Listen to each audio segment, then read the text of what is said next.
예, 귀한 친구들, 선생님들 반갑습니다. 큐티 및 성경 공부, 오늘 영상 녹화로는 두 번째 시간이 됩니다. 시간을 절약하기 위해서 바로 그 말씀 속으로 들어가는데요. 우리 앞부분에 오늘은 제목을 복음의 뼈대를 세웁시다. 예수님에 대하여 라고 하는 부분들이에요. 그러면서 그 아래 지난 시간에 실었던 그 그림도 그대로 실어 놨습니다. 높은 건물 세우기 위해서 바닥에 기초공사를 하는 부분들 그림을 그려놨는데요. 이 의미들을 잘 묵상을 하면서 우리의 신앙을 견고하게 세워가는 지혜가 있기를 바랍니다. 우리 대가라는 말이 있죠. 큰 대자에 집가자. 어떤 일에 전문성을 가진 사람, 그런 사람을 대가라고 부르잖아요. 자동차의 대가, 법의 대가. 가가 집가자거든요. 그런 측면에서 보면 우리는 평생 집을 짓는 삶을 산다라고 하는 것이에요. 건물을 짓는 삶이라는 겁니다. 높은 건물일수록 기초공사, 기반공사가 잘 돼야 돼요. 높이 올라간 건물일수록 바닥을 깊이 타고 견고하게 다지는 작업을 하게 되는 거죠. 그러니까 우리도 인생의 집을 지어가는데, 신앙의 집을 지어가는데 어떤 집을 지어야 될 것이냐. 말씀을 따라서 집을 지어가잖아요. 그럼 우리 청소년의 시기는 기초공사, 기반공사를 탄탄하게 하는 시기라고 볼 수 있습니다. 인생 전체를 두고 봤을 때요. 그렇다면 이때 우리가 게으르지 않고 나태하지 않고 우리의 인생의 기초공사를 튼튼히 하는 우리가 되기를 바랍니다. 그러기 위해서 하나님의 말씀에 견고히 뿌리를 두는 것이 필요하다. 이걸 염두에 두고 우리 큐티 및 성경 공부에 최선을 다해서 임해주길 바랍니다. 오늘은 예수님에 대해서 잠시 살펴볼 텐데요. 예수님이 누구냐라는 거죠. 그림을 실어놨어요. 예수님의 아기 때의 모습. 맨 오른쪽에 있는 것은 그 예수님의 하나님이다라는 그런 뉘앙스로 심어놨어요. 실어놨어요. 그림으로. 예수님은 사람입니까? 하나님입니까? 이게 믿음의 선배들에게 있어서 매우 중요한 문제였어요. 신학을 정립하는 데 있어서 이 문제 때문에 많은 논쟁들이 있었거든요. 많은 이단도 나타났고요. 예수님은 완벽한 사람이에요. 이 말은 우리와 같은 이 피부가 있어요. 피가 흘러요. 그리고 우리와 같은 영혼도 가지고 있어요. 그런 측면에서 예수님은 완벽한 사람이라고 하는 것이에요. 차이가 있다면 무엇이냐? 예수님은 하나님으로서의 신성도 가지고 있다고 하는 것이에요. 그러한 부분들이 예수님께서 공생애를 펼쳐가면서 많은 기적을 베풀고 했던 부분들, 그것이 하나님으로서의 능력이 있었기 때문에 가능했던 부분들이거든요. 그래서 예수님에게는 사람으로서의 인성, 하나님으로서의 신성, 이 두 가지를 동시에 다 가지고 있는 분이 예수님이라고 합니다. 예수님에 대해서 양성, 일인격, 두 가지 성이 하나의 인격을 이루고 있다. 좀 어려운 표현일 수 있어요. 그러나 예수님은 바로 사람이면서 하나님이다. 이게 성경의 가르침이라고 하는 것입니다. 우리 친구들은 이것이 믿어집니까? 이런 고민을 한번 마음 열기를 통해 해보는 거예요. 그 다음 그림 세 가지를 실어놨어요. 공자, 소크라테스, 석가모니. 그들과 예수님의 차이는 뭡니까? 그들은 사람이에요. 남자와 여자 사이에서 태어난, 부모를 통해서 태어난 사람이에요. 훌륭한 스승이긴 하죠. 많은 사람에게 존경을 받기는 하죠. 그러나 그들이 신은 아니다라고 하는 것. 이것이 이제 예수님과 차이점이죠. 예수님은 남자와 여자 사이에서 태어난 부분은 아니에요. 마리아에게 하나님의 성령이 함께함으로 잉태하게 돼서 출발부터가 좀 다릅니다. 이러한 부분들에 대해서 한번 우리 친구들이, 선생님들이 알고 있는 범위 내에서 고민을 해보면서 마음 열기에 대해서 답을 한번 달아보는 겁니다. 내가 생각한 예수님을 아는 대로 이야기해 보세요. 그래서 차분히 정리를 한번 해보는 시간들. 그리고 제가 앞에서 이야기했던 양성 1인격. 이게 무슨 의미가? 동의가 되는가? 한번 고민해 보시기 바랍니다.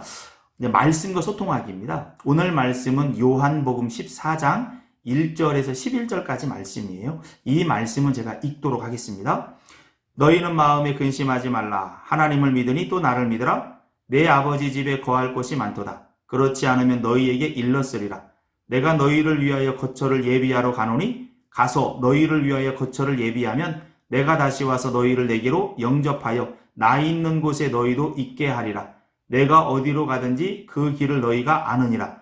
도마가 이르되 주여 주께서 어디로 가시는지 우리가 알지 못하거늘 그 길을 어찌 알겠사옵나이까. 예수께서 이르시되 내가 곧 길이요 진리요 생명이니 나로 말미암지 않고는 아버지께로 올 자가 없느니라. 너희가 나를 알았더라면 내 아버지도 알았으리로다. 이제부터는 너희가 그를 알았고 또 보았느니라. 빌립이 이르되 주여 아버지를 우리에게 보여주옵소서. 그리하면 족하겠나이다. 예수께서 이르시되 빌립아 내가 이렇게 오래 너희와 함께 있으되 내가 나를 알지 못하느냐? 나를 본 자는 아버지를 보았거늘 어찌하여 아버지를 보이라 하느냐? 내가 아버지 안에 거하고 아버지가 내 안에 계신 것을 내가 믿지 아니하느냐?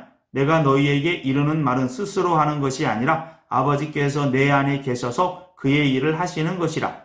내가 아버지 안에 거하고 아버지께서 내 안에 계심을 믿으라. 그렇지 못하겠거든 행하는 그 일로 말미암아 나를 믿으라. 우리 친구들이나 선생님들은 가지고 있는 성경책 줄을 쭉 그어가면서 필요한 단어는 동그라미도 쳐가면서 해보길 바랍니다. 오늘 읽은 말씀 가운데 가장 마음에 와닿는 단어, 와닿는 문장이 있다면 어떤 부분일까요? 이제 본격적으로 아랫부분에 답을 달아가기 전에 한번 생각을 해보는 거예요. 제 개인적으로는 그 유명한 말씀 있죠. 내가 곧 길이요 진리요 생명이라. 나로 말미암지 않고는 아버지께로 올 자가 없다. 예수님만이 유일한 구원이다. 이 부분이 마음에 많이 와닿았어요. 우리 각자에게도 어떤 부분이 와닿는지, 왜 그분이 와닿는지 한번 생각해 보면서 그 다음 순서로 나아가면 되겠습니다. 1번 한번 볼까요? 예수님을 믿는 사람들은 왜 근심하지 말아야 합니까? 왜 그럴까요? 근거 구절로는 1절에서부터 4절까지 말씀이에요.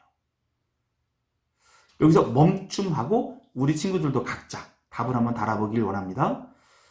거처를 예비하러 가서 다시 오실 것이기 때문에 그러니까 답이 아닐까 싶어요. 제자들은 지금 예수님이 떠나간다고 이야기하니까 근심하는 거거든요. 근데 예수님은 내가 거할 곳을 만든 후에 너희가 거할 곳을 또한 만든 후에 내가 다시 올 것이다. 그러니까 걱정하지 말라. 라고 예수님은 이야기를 하고 있다라고 하는 것입니다. 두 번째를 볼까요?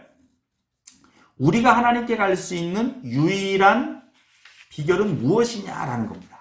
그 근거 구절은 5절에서 6절. 잠시 멈춤하고요. 뭘까요? 예수님이죠. 내가 곧 길이요 진리요 생명이다. 나로 말미암지 않고는 아버지께로 올 자가 없다. 천국에 올 수 없다. 구원받을 수 없다. 하나님 백성이 될 수 없다. 이런 의미가 되는 거죠. 3번입니다. 예수님을 알면 결국 누구를 알고 보는 것이 됩니까? 멈춤하고 근거 구절은 7절에서 9절이에요. 결국 누구를 봅니까? 예수님을 알면 하나님을 본다라는 것입니다. 하나님 아버지. 이걸 통해서 예수님과 하나님 아버지의 관계성을 알려주는 거죠. 4번입니다. 예수님과 하나님 아버지는 서로 어떤 관계입니까? 멈춤. 근거 구절은 10절에서 11절 말씀이에요. 서로 어떤 관계예요? 예수님은 하나님 아버지 안에 있고 하나님 아버지는 예수님 안에 있고 그러면서 예수님을 통해서 일을 하시는 관계. 어떤 관계입니까? 일체. 우리 삼위일체라고 배웠잖아요. 하나님 아버지, 아들 하나님이신 예수님, 또한 성령 하나님. 세 분이죠. 세 하나님이라고 얘기하지 않습니다. 또 한 분이라고도 표현을 쓰기도 해요. 이 한 분이라고 할 때는 일체라는 말이에요. 셋이면서 하나라는 거죠. 일체. 하나님으로서의 일체라는 거예요. 그래서 하나님 아버지가 예수님 안에 있는 것이고 예수님이 또 하나님 아버지 안에 있는 것이고, 이 부분들을 신학적으로 아주 중요한 부분입니다. 다섯 번째, 오늘 말씀을 통해서 지금 언급한 1번부터 4번까지의 부분과 또 다른 깨달음이 있다면 한번 나름대로 적어보는 것이에요. 적어보고 필요하면 선생님한테도 또한 저한테도 질문을 해서 함께 나눌 수 있는 부분이 있으면 나누도록 했으면 좋겠습니다. 자, 그 다음에 이제 포인트로 한번 가볼게요. 예수님은 인간의 모습으로 오셨지만 그분은 보이는 하나님이시다. 예수님은 단순한 사람은 아니에요. 역사를 뚫고 오신 분이 바로 예수님인데, 그 예수님은 바로 우리 눈에 보이지 않는 보이는 하나님이라는 겁니다. 왜냐하면 예수님이 하나님이시기 때문에. 예수님은 보이지 않는 하나님의 형상입니다. 우리는 예수님을 통해 하나님이 누군지 구체적으로 보게 되고 알게 되고, 아, 하나님이 이런 분이구나 믿게 되는 것이죠. 그리고 예수님을 믿는 것은 예수님을 보내주신 하나님 아버지를 믿는 것이 된다라고 하는 것. 포인트를 통해서 여러분들이 이해가 잘 갈지는 모르겠습니다만 이게 나름대로 이제 정립된 부분이거든요. 여러분들도 깊이 성경을 묵상하고 예수님을 묵상하고 하나님에 대해서 묵상을 하다 보면 이러한 정립이 가능할 거예요. 여러분 열심히 여러 번 읽어보면서 여러분 것으로 한번 삼아보시기 바랍니다. 말씀과 공감하기를 볼게요. 많은 사람들이 예수님과 하나님이 하나인 것을 믿지 않아요. 그리고 예수님과 하나님을 분리해서 생각을 해요. 왜 이런 일이 나타날까?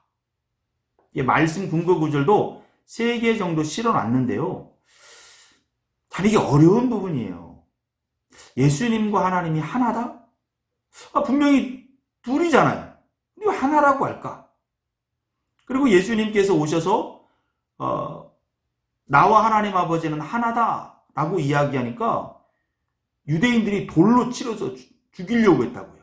그 신성모독이라는 거예요. 어찌 사람이 돼서 하나님이라고 이야기하느냐. 우리가 그 자리에 있었다면 그 말 동의할 수 있을까요? 쉽지 않았을 거예요. 어떻게 보이는 사람이 보이지 않는 하나님이라고 이야기할 수 있냐. 이렇게 이해할 수 있는 거잖아요. 쉽지가 않단 말이에요. 또 성경에서는 하나님과 하나님 아버지와 예수님을 분리해서 이야기하는 듯한 부분도 많이 있잖아요. 요한복음 1장 1절, 태초에 말씀이 계시니라 이 말씀이 하나님과 함께 계셨으니 이 말씀은 곧 하나님이라. 뭔가 좀 분리하는 것 같기도 해요. 참 어렵습니다. 여기서 성령이 아니고서는 우리가 예수님을 온전히 알 수 없다라고 하는 것이에요. 이게 영적인 일이거든요. 모든 사람은 아담의 범죄로 인해서 영적으로 죽었단 말입니다. 죽은 영이 살아나지 않으면 이 삼위일체의 교리는 이해하기가 어려워요. 그래서 저도 우리 선생님들과 우리 친구들을 향해서 성령 하나님에 이끌려서 예수님이 나의 주 나의 하나님으로 하나님 아버지가 아빠 아버지로 고백되어질 수 있도록 도와주세요. 한편에 그 얘기는 삼위일체 하나님에 대해서 온전한 믿음으로 이해할 수 있도록 도와주세요 라는 부분과 같은 의미가 돼요. 영적인 부분이기 때문에 그 하나님의 은혜가 있어야 깨달아질 수 있는 부분이라는 것도 한편에 우리는 알고 있어야 됩니다. 말씀과 공감하기는 우리 친구들도 한번 여러 부분에서 이해를 해보면서 그 예수님에 대해서 공격했던 유대인들의 그 입장도 한번 서보면서 오늘날 하나님을 믿지 않는 사람들의 입장에도 서보면서 한번 충분히 묵상해 보기를 바랍니다. 말씀 팁이에요. 말씀 팁 3가지 실었습니다. 나와 아버지는 하나이니라. 아멘. 요한복음 10장 30절. 태초에 말씀이 계시니라 이 말씀이 하나님과 함께 계셨으니 이 말씀은 곧 하나님이시니라. 요한복음 1장 1절 말씀. 요한일서 4장 9절.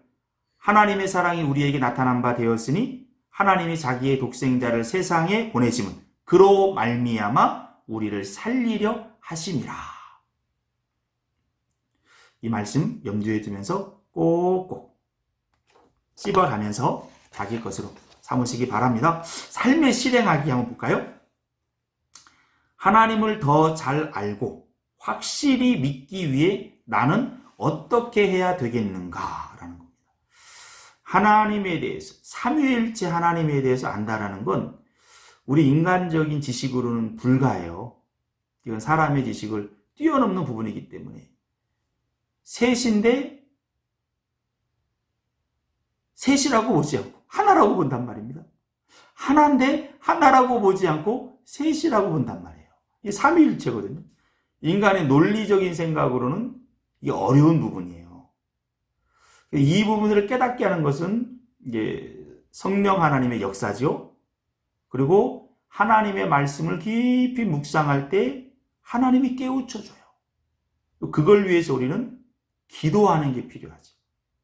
우리 친구들도 늘 말씀 보고 기도하고 하나님의 은혜를 구하는 일들, 그 일들을 우리가 더 몰입을 하면 할수록 성경에 나오는 여러 난해한 부분들에 있어서도 그 의미가 그거였구나 라고 자기 마음속에 동의가 되어지고 하면 훨씬 더 힘있는 신앙 여정을 걸어갈 수 있다라고 하는 것. 그리고 실천을 위한 팁인데요. 항상 무엇 하라? 항상 기뻐하라. 쉬지 말고 기도하라. 범사에 감사하라. 네모칸 채우는 그런 부분인데요. 이것이 바로 예수님이 나의 주 나의 하나님으로 고백이 되어지고 하나님 아버지를 아빠 아버지라 고백할 수 있는 성령 하나님이 함께하는 사람이라면 이러한 삶으로 반응을 해야 된다라고 하는 부분들을 삶에 실천하기로 넣어봤습니다. 우리 선생님들, 우리 친구들에게 오늘 주제가 쉽지는 않을 수 있어요. 그러나 우리가 인생의 기초공사, 신앙의 기초공사를 세워나가는 겁니다. 예수님에 대해서 깊이 묵상하시면서 이 신비를 깨달아 알기를 권합니다. 참고로 우리 성경의 여러 굵직굵직한 그 신학 가운데 예수님이 누구냐를 정립하는 것이 가장 오랜 시간이 걸린 신학적 주제 가운데 하나라고 하는 겁니다. 한편에 오늘 말씀과 연결해서 결론은 양성 일인격, 신성과 인성이 하나의 인격으로 나타난다 라고 하는 부분들 염두에 두시면서 끝없이 하나님의 은혜 가운데 서기를 간절히 소망합니다. 감사합니다.